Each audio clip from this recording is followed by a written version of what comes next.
Debate week in America. Kamala Harris and Donald Trump take to the stage in what may be the only official face-off between the presidential candidates before Election Day. Donald Trump was fired by 81 million people, and clearly he is having a very difficult time processing that. She got 0 votes, and when she ran, she was the first one to leave because she failed. We fact-check the debate, dissect the substance and performance of both candidates, and explore how their speaking styles resonate with potential voters. She's very rehearsed. She's very under control. He tried name calling. He tried a lot of his old tricks. And what was most surprising to me was that they were very ineffective. And as Americans reflect on the debate, we travel to one Pennsylvania county with a track record of picking presidential winners. Will they do it again? He's very, very outspoken, but he gets the job done. And when he gets the job done, it was always for the betterment of the country. There's a lot of enthusiasm since Kamala Harris got into the race for, getting out and voting for her. Welcome to PBS News Weekly. I'm Laura Barone Lopez.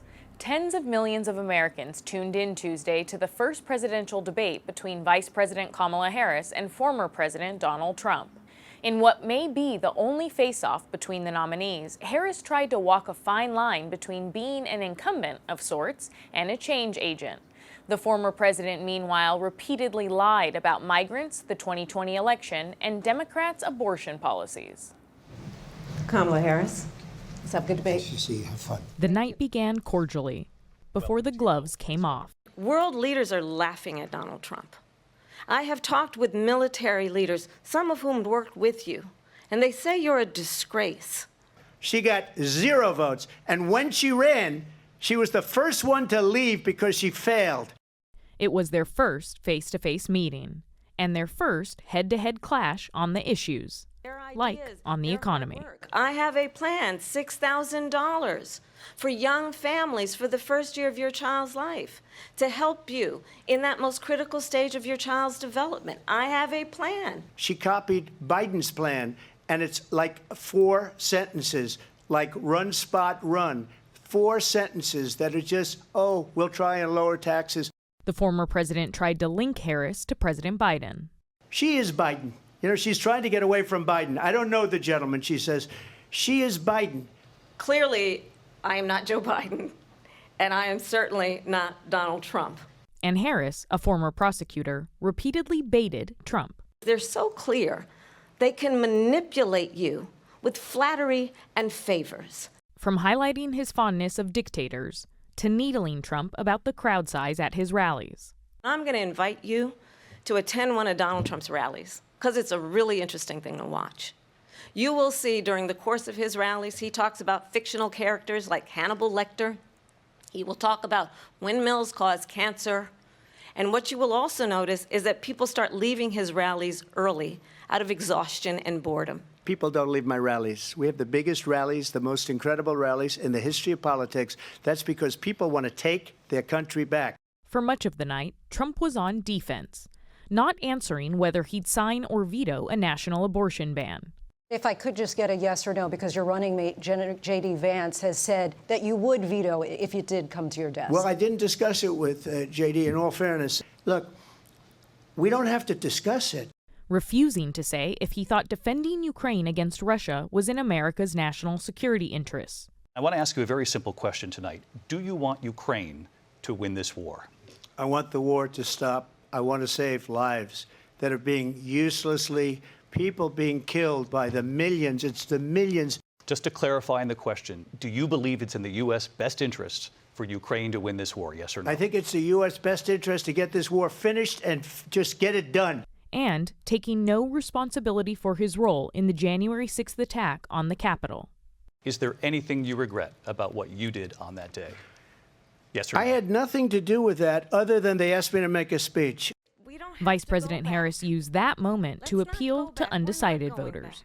It's time to turn the page. And if that was a bridge too far for you, well, there is a place in our campaign for you to stand for country, to stand for our democracy, to stand for rule of law, and to end the chaos. Moments after the debate ended, Harris picked up a superstar endorsement, Taylor Swift. Very good. And in a rare move for a presidential candidate, Trump went to the spin room afterward. Over the last 24 hours, in multiple Fox News interviews, Trump questioned whether he'd do another debate and said ABC should lose its license. It was 3-1. It was a rigged deal, as I assumed it would be. I think ABC took a big hit last night. I mean, to be honest, they're a news organization. They have to be licensed to do it. They ought to take away their license for the way they did that. Trump and Republicans were quick to attack the moderators for fact-checking him in real time, including on abortion. Her vice presidential pick says abortion in the 9th month is absolutely fine. He also says execution after birth. It's execution, no longer abortion, because the baby is born. There is no state in this country where it is legal to kill a baby after it's born. And on a debunked conspiracy theory about Haitian immigrants in an Ohio town eating pets, one that's been peddled by far-right activist and 9/11 truther Laura Loomer, who traveled with Trump to the debate. In Springfield, they're eating the dogs, the people that came in. They're eating the cats. They're eating the pets of the people that live there. ABC News did reach out to the city manager there. He told us there have been no credible reports of specific claims of pets being harmed, injured, or abused by individuals within the immigrant community. Well, I've seen people on television. Let me just say, Katie Sanders of PolitiFact defended the moderators. When a candidate is lobbing conspiracy theories, that's kind of a softball for a moderator, and it's particularly glaring if you don't address that. She said Harris was not immune from critique for leaving out finer details, but it was Trump who required more immediate fact-checking. I think one candidate, former President Trump, was repeating conspiracy theories that are pretty well known to be false at this point, and so it's almost easier to call those out in real time. Tomorrow, the race is back on, with less than 8 weeks to go before Election Day. NewsHour's Lisa Desjardins and I discussed the political fallout from Tuesday's debate with Jeff Bennett. So, Laura, the Harris campaign feels good about how last night went, both in terms of Harris's performance and the degree to which Donald Trump lost his composure multiple times last night. How does the debate, in their view, help her position in this campaign moving forward?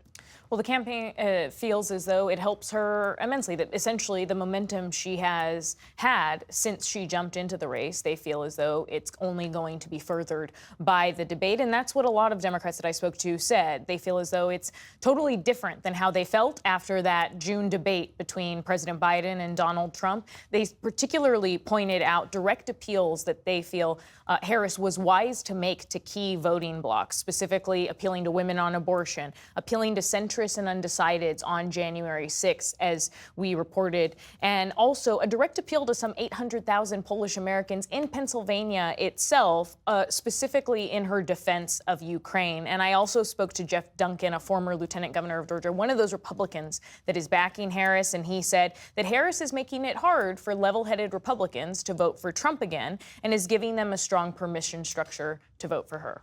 Lisa, meantime, Donald Trump is touting his debate performance. I think he said it was his best ever. It would be news if he didn't say that, right? But Lindsey Graham, one of his top allies, said it was a missed opportunity. How are other Republicans talking about his performance last night? You're right. The former president said he won the debate. He also said to Vice President Harris's the campaign idea that there will be another debate, he said he would consider it, but he said that's a sign that she lost because she wants a rematch.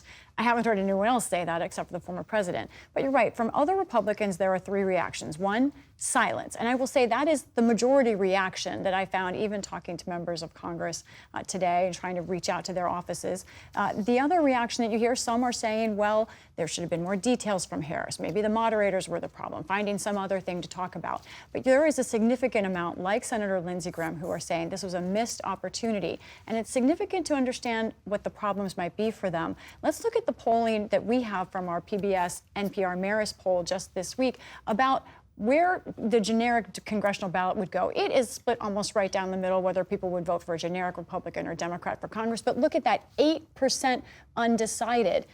The race for Congress can really still swing. The undecided number for the race for president right now in our poll, 1%. So all these members of Congress and Republicans know that this debate could affect who runs Congress. So, Laura, what are you hearing from voters about their initial reactions to last night's debate? We sat in on 2 focus groups run by Never Trumper Sarah Longwell's firm. One was swing state voters who backed Trump in 2016 and then voted Biden in 2020. And they praised how Harris conducted herself. And one Georgia voter in particular, Justin, said that the debate impacted his views about Harris. I wanted some answers, which in the beginning, Kamala didn't seem like she was going to give, but she got there. She was definitely very presidential. I feel like I got all the answers from Kamala, but Trump just sat there taking her bait, like what was said, and not answering questions. I feel like she was the clear winner. I think every time I watch Trump get on TV and rail and go nuts about a topic, it just pushes me further and further towards the Democratic Party. I was born and raised a Republican. In this group of swing voters, they were asked if the election were held today, who would they vote for? And all 9 of them said that it would be Harris. But the election isn't today, and so there were a few of them that said they still wanted a bit more time to think about it. In another group of people who voted for Trump in 2020, they weren't as enthusiastic about either candidate, and some expressing frustration with Kamala Harris as well, saying that they still wanted more policy details from her. Lisa, same question. What have you picked up from voters over the course of your reporting? A quick note, I spoke to 2 Republicans who are formerly undecided and now leaning more toward Harris today. So, Laura, the Harris campaign aides, as I understand it, they spent the day in Wilmington, huddled, trying to figure out how best to strategize on this momentum as they see it. What are they telling you? Well, most Democrats say that they don't want to make the mistakes of 2016, so they think that she still needs to run like an underdog. And, to the point earlier about the fact that she's trying to appeal to these centrists, 2 lifelong Pennsylvania Republicans in those focus groups today said that the recent endorsement from Cheney is pushing them more towards Harris. So she's going to be hitting the ground in Pennsylvania, North Carolina in the days to come. Tim Walz will be in Michigan and Wisconsin. So they're not taking any breaks right now, Jeff. Lisa Desjardins, Laura Barone-Lopez, thanks so much. Thank you. Following the debate, digital producer Casey Kuhn spoke with 2 linguists about what the candidates' speaking styles reveal about them. Former President Donald Trump and Vice President Kamala Harris went head-to-head this week in their first and possibly only debate. The difference between the 2 candidates' speech style, rhetoric, and word choice were apparent. Why do you believe it's appropriate to weigh in on the racial identity of your opponent? I don't, and I don't care. I don't care what she is. I don't care. You make a big deal out of something, I couldn't care less. I mean, honestly, I think it's a tragedy that we have someone who wants to be president who has consistently, over the course of his career, attempted to use race to divide the American people. To help break down the differences in their speech styles, we spoke with 2 linguists, Jennifer Murcia, Director of Communications and Journalism at Texas A&M University, and Nicole Holliday, Linguist Professor at University of California, Berkeley. Jennifer and Nicole, thank you both so much for joining me. Nicole, I'd like to start with you. What stood out to you when you were listening to the debate about how Harris was speaking? I've been studying her since 2019, and every speech that she's given or every appearance that she's had in this cycle, she seems to be more and more like a traditional politician. So she's very rehearsed, she's very under control. She's really moving her style towards something that is more legibly presidential for a general audience. There was one moment where she was exasperated with him, and this was when he was making the really offensive racist remarks about immigrants eating pets, which was, hyperbolic and also genuinely ridiculous, which she called out. And she said, well, that's extreme. They're eating the dogs, the people that came in. They're eating the cats. They're eating the pets of the people that live there. You talk about extreme. Jennifer, I'd like to ask you the same question. Was there anything that stood out to you about how Trump was speaking in this debate? He tried a lot of his normal strategies. He tried name calling. He tried using the Gish Gallop strategy of just a barrage of lies and misinformation. He tried a lot of his old tricks, and what was most surprising to me was that they were very ineffective against Kamala Harris. How much work is done to get a presidential candidate to their speaking style, and how does that look like for Trump? presidential candidates, mostly spend years and years learning how to speak. For Donald Trump, his speaking style was really honed through the experience that he had working in reality television. He learned from working on The Apprentice how to build a moment and build suspense, and he learned comedic timing. Through his rallies, he has certainly learned how to interact with the crowd. He spends a lot of time cultivating his style. Nicole, what is it about Harris's personal and professional background that's led to her speaking style today? Yeah, so everybody sort of constructs their identity through speech. Regular people do this too. This is why we can recognize someone that's from the same place as us. For example, they're going to have a distinctive regional accent. We see ethno-linguistic variation. So Black speakers do different things than white speakers on average, right? When you look at her vowels, for example, she sounds like a Californian of her age, but not too much. In a more casual style, when she is doing a rally or making a campaign stop, you'll see her be a little bit more like she uses slang, like occasionally profanity. Trump does it too. So she's got a sort of more I'm one of you kind of style than maybe a very traditional politician. She's Californian, she sounds Black, she sounds like a woman. And all of this is congruent with her identity, but also part of the brand that she is constructing for voters. What is it about Trump's background that informs how he speaks today, especially being a New Yorker? There is some of it that you can attribute to him being a New Yorker. For example, he was flustered and kept saying terra, terra, terra, which was not normal for him, but I think is sort of an indication of how stressed he was in that moment. He sort of reverted back to his original New York accent. Iran had no money for Hamas or Hezbollah or any of the 28 different spheres of terror, and they are spheres of terror, horrible terror. His speaking style is more informed by his strategic goals. He doesn't want to account for his decisions, for his policies. He wants to dominate. So his speaking style reflects that. Jennifer, I'm really glad that you mentioned that about his New York accent coming out. The linguists I follow online were all like, what's happening with his R's? So this is a very notable sort of stigmatized feature of New York City English to when you have a final R for it to sort of become part of the vowel. So instead of terror, he was saying terra. And the interpretation from a sociolinguist is this person has lost control because when we are using our formal style, we're usually very carefully monitoring the style. And so anything that is regional and potentially stigmatized is usually something you're not going to use. And so it could be evidence that he was just sort of flustered and he forgot that he was supposed to not have a New York City accent. But that was really notable as well. What is a style shift in the way a person speaks, especially in the context of a political candidate?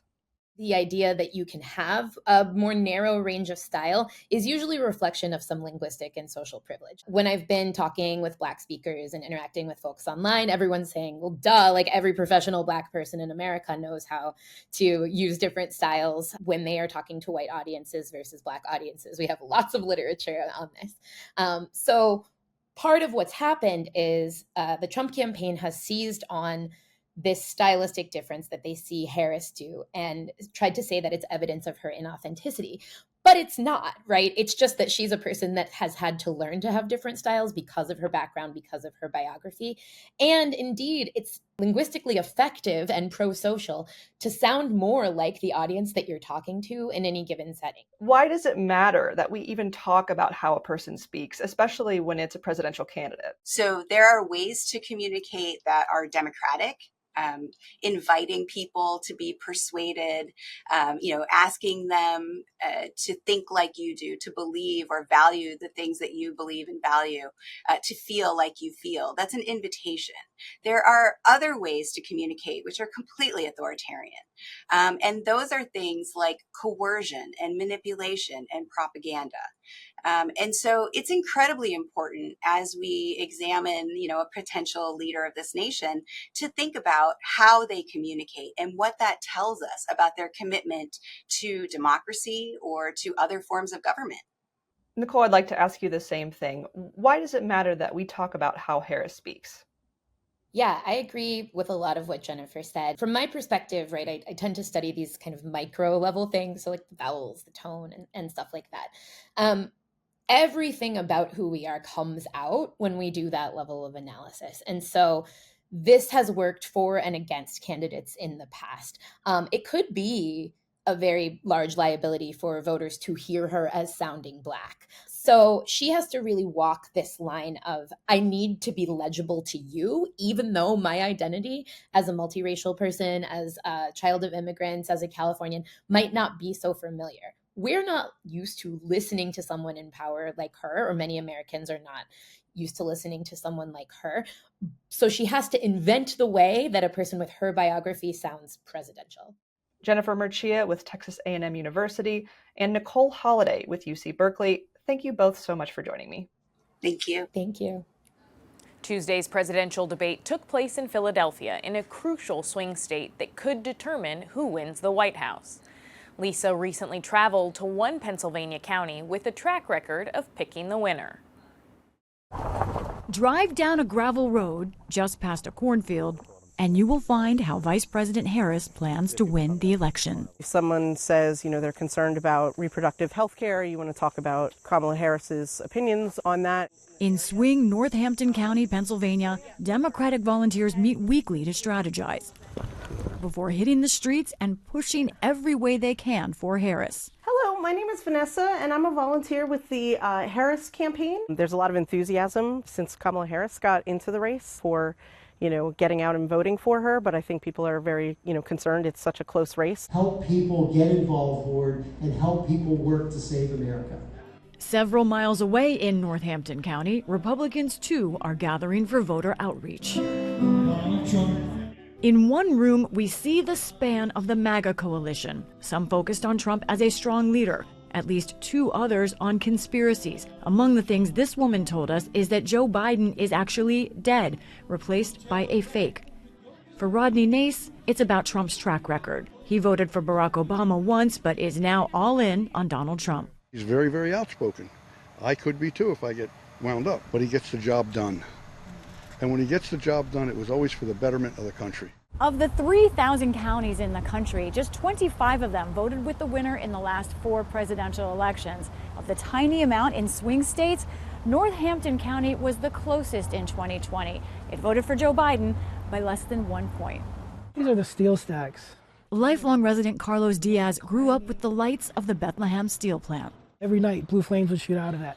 And you would hear the clanging and the banging, and there was always like a shh, shh, shh, shh, that never stopped. That was your childhood, all the time. That was the soundtrack to my childhood for sure. That was in the 80s, but within years, the plant shut down, snuffing out thousands of jobs that were the town's economic lifeline. Did those jobs ever come back? No. They shifted a portion of them down to Maryland, but the majority of them were lost and gone for good. Carlos is a truck driver and a lifelong Democrat voting for Harris. Like her, he opposes abortion bans, and as the father of a son with autism, he was appalled at attacks on VP nominee Tim Walz's son, who has a nonverbal learning disorder. Perhaps most of all, Carlos sees the working class at stake. These people who are not part of the 1%, who are not corporations, why they would think it's in their economic self-interest to vote Republican is beyond me. I cannot comprehend that. Joe Biden went to a union picket line? How amazing was that? A sitting president on a union picket line. That just made my heart swell. Northampton has an industrial draw. It's a key corridor between major East Coast cities. But it is also a compact version of the whole state, with urban areas like Bethlehem, lush rural farms, and middle-class suburbs. Who says that? Like in Easton, where Jackie Kroll today is watching her grandson. A retired school teacher, she's centered on family and her faith. I am voting for Donald Trump. It's policy over personality for me. I'm a conservative Christian, and he aligns, the party aligns much more with my ideals as a Christian as the Democratic Party. She is Republican and anti-abortion and applauds Trump for his role in overturning Roe v. Wade. The matriarch of a family of wrestlers, she opposes transgender women playing in women's sports. Oh, there's my great-grandparents. Oh, these are wonderful. Jackie's politics are also rooted in family. Immigrant grandparents from Germany and Italy, once Democrats. My grandmother used to say when I was a little girl, Democrats are for the poor, Republicans are for the rich. If she were alive today, she would be a Republican, no question about it, because the Democrat Party of her day is not the Democrat Party today. Jackie blames Democrats and Harris for high prices from food to homes and for what she sees as a lower work ethic. I'm very work hard, don't expect the government to take care of you, do what you have to do for your family. Doesn't mean you're going to be millionaires, but you will have a comfortable living if you work hard. That idea unifies this swing county, hard work. But the divide is everywhere, like at the popular Fagley's Brew Pub. At the bar, a veteran for Trump is struggling in this economy. I haven't been able to finance a house because the rates are too high. A few feet away, a group of hard no's on Trump see a threat to rights and democracy. I generally just do not think that Mr. Trump could lead the country at all. One thing we noticed, we did not find any Democrats for Trump, but we did meet Republicans against him. What don't you like about Trump? Where do I start? Like Dolores Cole. We met her at that Republican event. She's been in the party 62 years and does not mince words about Trump, noting he's a convicted felon, or about Trump voters. They just worship their God, who is Trump, and that's it. He can do no wrong, even though he does, so they don't think for themselves. I'm thinking for myself and for my country. Love for country is evident here, along with strong divide over what that means. Like so much else in Northampton County, who wins here likely will come down to one thing: who works the hardest. For the PBS NewsHour, I'm Lisa Desjardins in Northampton County, Pennsylvania. That's it for this week's episode of PBS News Weekly. For all of us, thanks so much for watching.